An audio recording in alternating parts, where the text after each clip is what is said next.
Joyce, I have my stationary bike at home and I get my exercise indoors, but I love that you're able to get your bike riding outdoors. And I love that about your brand.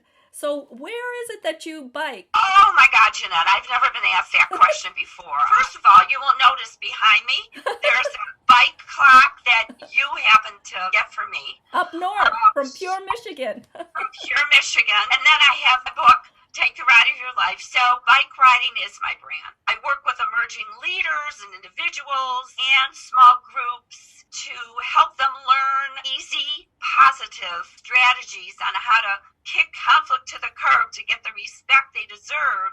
Even though that's my umbrella, my bike is the brand because people relate with their own bike stories. For the last 30 years, I have rode on the same bike path. So I've been on the same trail, like I said, 30 years now. All of a sudden, a girlfriend of mine said, Joyce, have you ever been on the path that's attached to the trail by Halstead? It curves, it's a loop, and it's just so much fun. And I said, Denise, I don't know what you're talking about. I've been doing the same trail. Told me exactly where it was. And sure enough, the next day I had to explore. There it was. I missed that little sub trail that goes from Halstead to Haggerty in West Bloomfield. And until Denise called it to my attention, I didn't know it. And it was such an opportunity. Janette, I actually did a Facebook Live, no makeup, my helmet, my little gloves, and I did the Facebook Live letting people see this trail. It was the first time I ever saw it, and all of a sudden I started talking about opportunities that we don't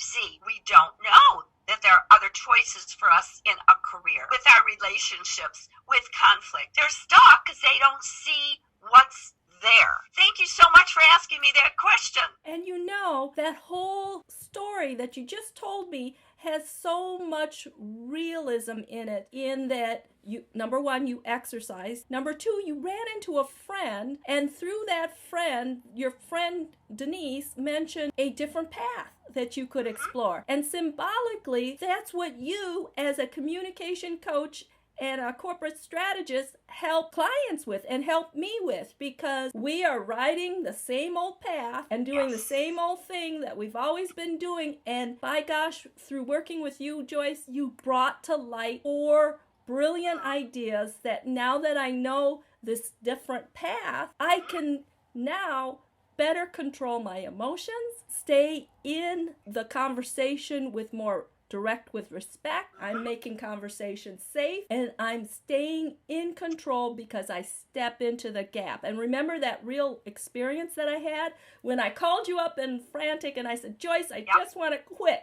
I just want to quit. I have no time for this. But Joyce, I took your advice and I stepped into the gap. And it was because of our collaborative webinar together where we got that kick conflict to the curb. I love your titles, Joyce. We were able to talk about your 4 main strategies: making conversations safe, gain control during tough conversations by stepping into the gap, keeping your cool while being direct with respect, and of course, my favorite, verbal Aikido. Aikido. That just loves verbal Aikido. Here you are, very, very competent, confident. You know what you do as a body language expert. And there was a moment when you just wanted to quit a project that you were doing. It wasn't turning out. You opened up and the gap saved you. And I'm so glad that you didn't quit. I am beyond proud of how you were ready to accept, grabbed onto it, and now you're flying high. And your bicycle experience of you riding this path for several decades, right? Just like we continue to do what we do for decades, a lifetime. But when you know a different path and you learn a different skill by aligning yourself with valuable mentors and leaders, like I select you as my corporate strategist and communication coach, then you learn a different path to take, just like your bicycle path. And you gain different perspective on this path and different skills.